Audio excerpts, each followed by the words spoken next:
O poder não estraga quem o tem, estraga quem o admira. Essa maneira diferente de ver a famosa frase de Lord Acton mostra uma verdade incômoda que Nietzsche revelou ao analisar a moralidade humana. Enquanto discutimos sem parar a corrupção de quem tem poder, ignoramos completamente nossa própria participação na criação dessas figuras.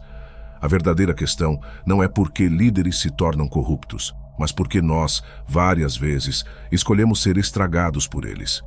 Nietzsche percebeu que nossa admiração pelo poder de quem manda não é uma falha no sistema democrático, mas uma parte fundamental de como a mente humana funciona. O que ele chamou de moral de rebanho explica por que sociedades inteiras podem apoiar líderes autoritários enquanto condenam a liberdade de verdade. A força bruta atrai porque promete algo simples num mundo difícil de lidar. Quando a maioria das pessoas enfrenta a incerteza da vida e a obrigação de fazer suas próprias escolhas, elas sentem o que Kierkegaard chamou de angústia da liberdade. O líder autoritário aparece como uma solução mágica. Ele dá certezas absolutas, mostra inimigos claros e, o mais importante, promete que nunca mais precisaremos pensar por conta própria. Nietzsche notou que isso não é um erro qualquer, mas uma tática psicológica pensada. As pessoas, como um rebanho, buscam naturalmente um líder, mesmo que esse líder seja um lobo disfarçado. Essa atração funciona através do que Nietzsche identificou como ressentimento, que é quando valores bons de verdade são trocados por uma moral que apenas justifica a obediência. Quando um líder corrupto promete limpar a sociedade ou resolver os problemas, ele não está oferecendo uma solução de verdade. Está oferecendo uma história que permite que as pessoas comuns se sintam moralmente melhores, sem precisar encarar suas próprias contradições. O autoritário age como um espelho invertido. Nele, a multidão vê não o que ela é, mas o que fantasia ser se tivesse a coragem de agir. Ele representa os ressentimentos que elas mais escondem e os desejos que elas mais disfarçam. O jeito como isso funciona é ainda mais complicado quando pensamos que o líder corrupto oferece algo que nenhuma democracia pode dar: a sensação de participar do poder, mas sem a responsabilidade que o poder real traz. Seus seguidores podem sentir a excitação de dominar ao se identificarem com seu líder, enquanto continuam na posição confortável de vítimas quando os problemas chegam, o que é inevitável. É uma jogada psicológica brilhante, toda a satisfação do poder, nenhuma das consequências morais. Essa dinâmica fica mais forte através do que podemos chamar de entregar a consciência moral para outro. Em democracias normais, cada pessoa precisa avaliar constantemente suas próprias ações morais, pensando nas consequências e assumindo a responsabilidade por suas escolhas. O líder autoritário libera dessa carga, ele se torna o guardião da consciência moral de todos, decidindo o que é certo e errado para o grupo. Seus seguidores sentem um grande alívio ao transferir essa responsabilidade importante para outra pessoa. Eles podem agir de maneiras que normalmente achariam erradas, contanto que tenham a permissão, mesmo que não dita, de seu líder. Essa entrega cria uma forma particularmente ruim de ficar infantil moralmente. Assim como crianças podem fazer coisas cruéis quando um adulto em posição de chefia permite, adultos, sob a influência de líderes autoritários, podem participar de atos morais terríveis, enquanto continuam se vendo como pessoas fundamentalmente boas. A responsabilidade é sempre do líder. Eles são apenas ferramentas que obedecem a uma vontade maior. Essa identificação psicológica explica por que escândalos de corrupção muitas vezes fortalecem, em vez de enfraquecer, líderes autoritários. O fato mais preocupante na adoração de líderes corruptos é como sociedades inteiras conseguem trocar seus próprios valores morais sem perceber a contradição. Nietzsche chamou isso de transvaloração, mas não no sentido bom que ele defendia. Pelo contrário, é a transvaloração que leva à decadência, onde qualidades boas se tornam ruins e qualidades ruins se tornam boas, contanto que sirvam ao poder. Grupos de pessoas que antes valorizavam honestidade, compaixão e justiça, de repente passam a celebrar mentiras que chamam de estratégicas, crueldade que chamam de necessária e injustiça que chamam de temporária. Essa mudança não acontece por serem forçados de fora, mas por uma troca por dentro da maneira como todos pensam sobre moralidade. A habilidade perversa do líder corrupto está em entender de forma intuitiva que as pessoas não querem apenas poder. Elas querem uma desculpa moral para ter poder sobre os outros. Ele oferece exatamente isso. Uma história onde a corrupção vira algo prático, onde a mentira vira proteção do povo, onde a violência vira defesa da ordem. Mais importante ainda, ele oferece bodes expiatórios, grupos específicos que podem ser culpados por todos os problemas da sociedade, permitindo que o resto da população se sinta ao mesmo tempo vítima e herói. O processo funciona através do que podemos chamar de inversão moral, que vai piorando. Primeiro, criam-se exceções. Normalmente não mentiríamos, mas neste caso específico. Depois, essas exceções viram regras. Em tempos difíceis, a honestidade é um luxo que não podemos ter. Por fim, a inversão se completa. Apenas os ingênuos ainda acreditam que a honestidade funciona. Nós somos realistas.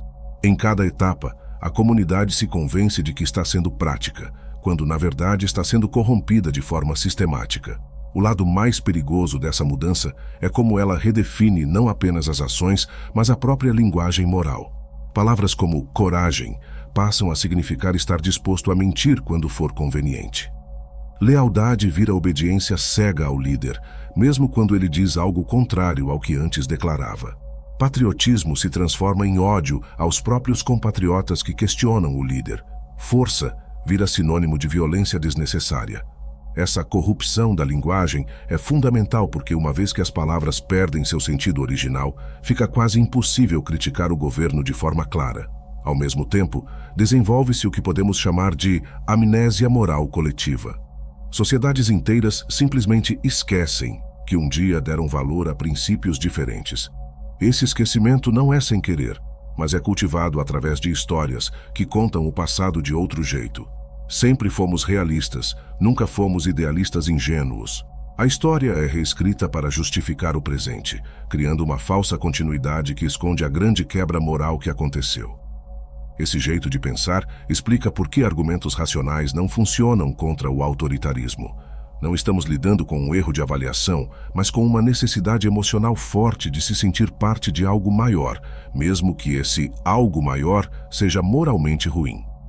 O rebanho encontra sua identidade em obedecer ao líder corrupto, e qualquer ataque ao líder é visto como um ataque à própria identidade do grupo.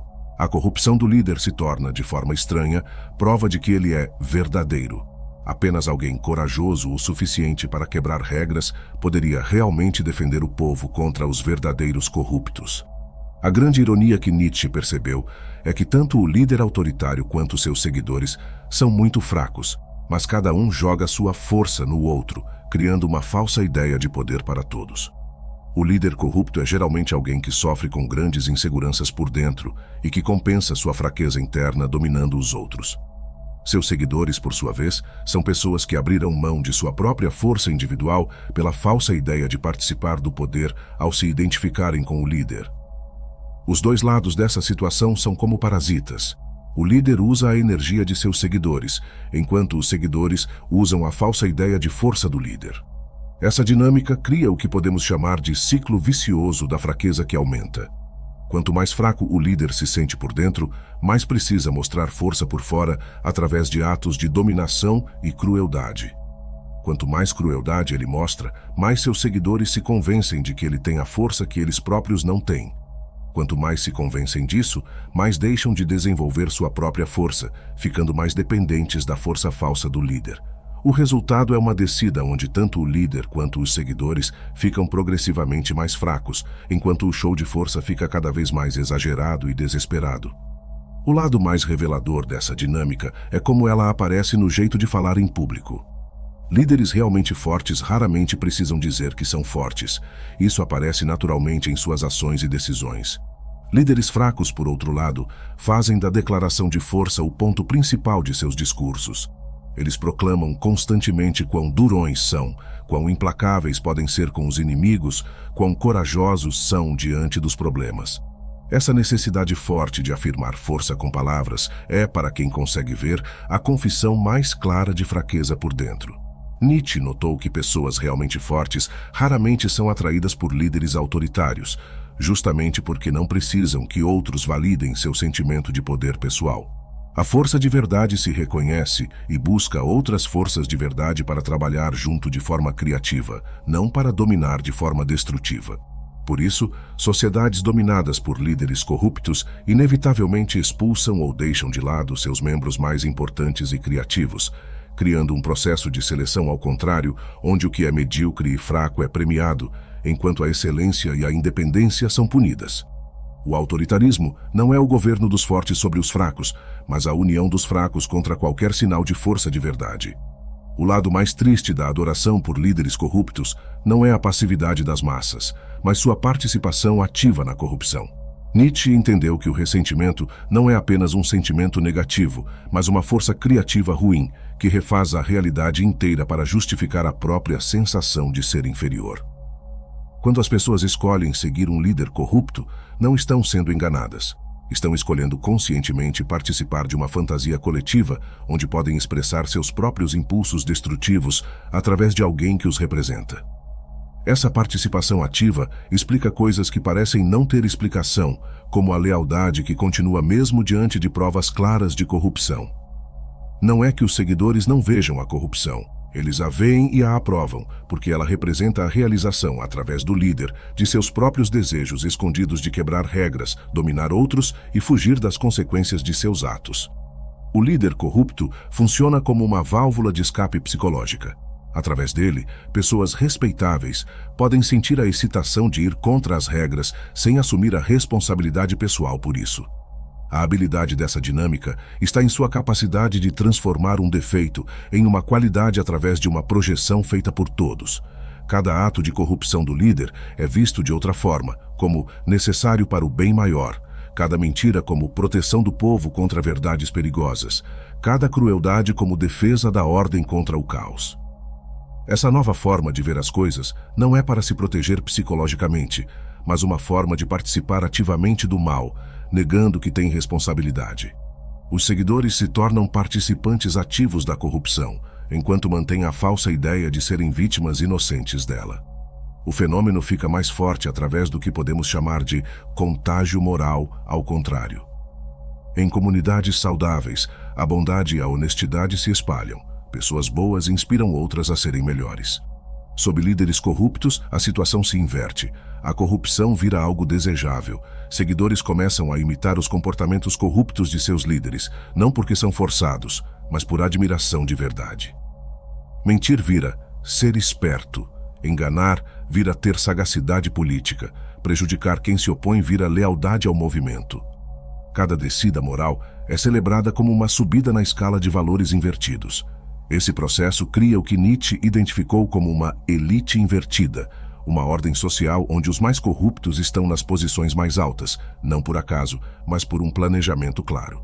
Aqueles que mostram maior disposição para deixar de lado princípios morais em nome do líder são recompensados com posição social e acesso. Aqueles que mantêm sua integridade são gradualmente deixados de lado e, no fim, expulsos do círculo mais próximo. O resultado é uma sociedade onde a corrupção não é apenas permitida, mas ativamente incentivada como sinal de sofisticação e de pertencer ao grupo que domina.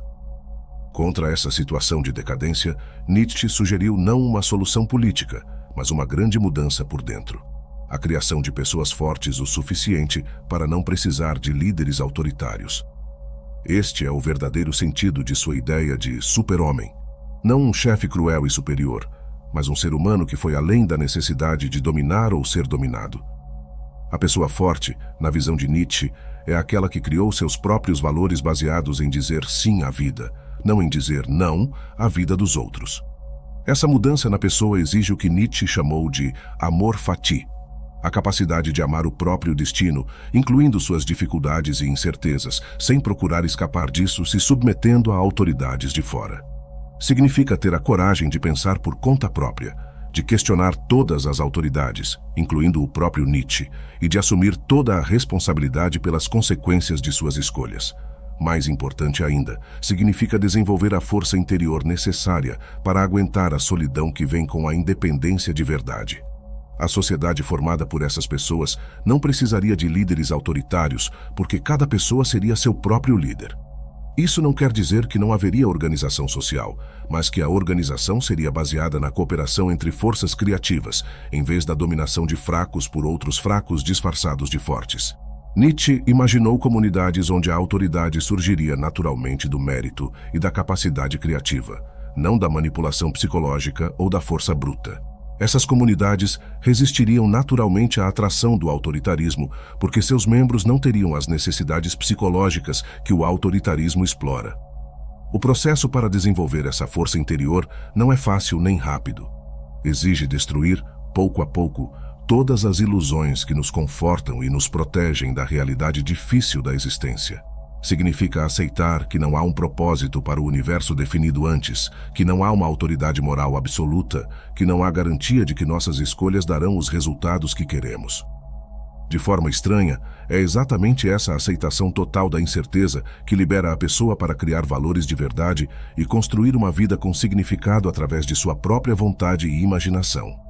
Aqueles que passam por esse processo de desconstruir e reconstruir surgem como seres humanos verdadeiramente livres, incapazes de serem atraídos pelas promessas vazias de líderes autoritários, porque já encontraram dentro de si mesmos a fonte de força que os autoritários falsamente prometem dar. A libertação da admiração por líderes corruptos começa com o reconhecimento brutal de como nós mesmos participamos dessa situação. Nietzsche insistia que ser honesto consigo mesmo é o primeiro passo para qualquer mudança de verdade. Isso significa admitir que, em algum nível, todos nós sentimos a atração do autoritarismo, a tentação de abrir mão da responsabilidade de pensar e escolher pela segurança de ser mandado. Reconhecer essa tendência não é motivo de vergonha, mas o começo da sabedoria. O segundo passo é desenvolver o que Nietzsche chamou de suspeita, a capacidade de questionar especialmente aquelas autoridades que mais nos atraem emocionalmente. Quanto mais um líder nos faz sentir validados e seguros, mais devemos duvidar de suas intenções e métodos. A força de verdade não precisa ser confirmada o tempo todo, enquanto a fraqueza disfarçada de força sempre precisa de aplausos e elogios para manter as aparências. Líderes de verdade inspiram outros a se tornarem mais fortes e independentes. Líderes corruptos criam dependência e enfraquecem seus seguidores. O terceiro e mais difícil passo é cultivar a solidão criativa, a capacidade de ficar sozinho com nossos próprios pensamentos e valores, sem buscar confirmação externa constante. Esta não é a solidão de se isolar das pessoas, mas a solidão da independência de pensamento e valores. Significa construir relacionamentos baseados na escolha livre e no respeito mútuo, não na necessidade doentia ou na obediência a alguém acima. De forma estranha, apenas aqueles capazes de estar realmente sozinhos conseguem ter relacionamentos verdadeiramente livres e baseados na igualdade. O quarto aspecto dessa libertação envolve desenvolver o que Nietzsche chamou de vontade de poder, não sobre os outros, mas sobre si mesmo. Esta é a capacidade de dirigir conscientemente o próprio crescimento, de escolher de propósito que tipo de pessoa queremos nos tornar, de assumir responsabilidade criativa por nossa própria vida. Aqueles que desenvolvem essa forma superior de poder não precisam dominar outros porque encontraram algo muito mais gratificante: a capacidade de criar e controlar o próprio potencial.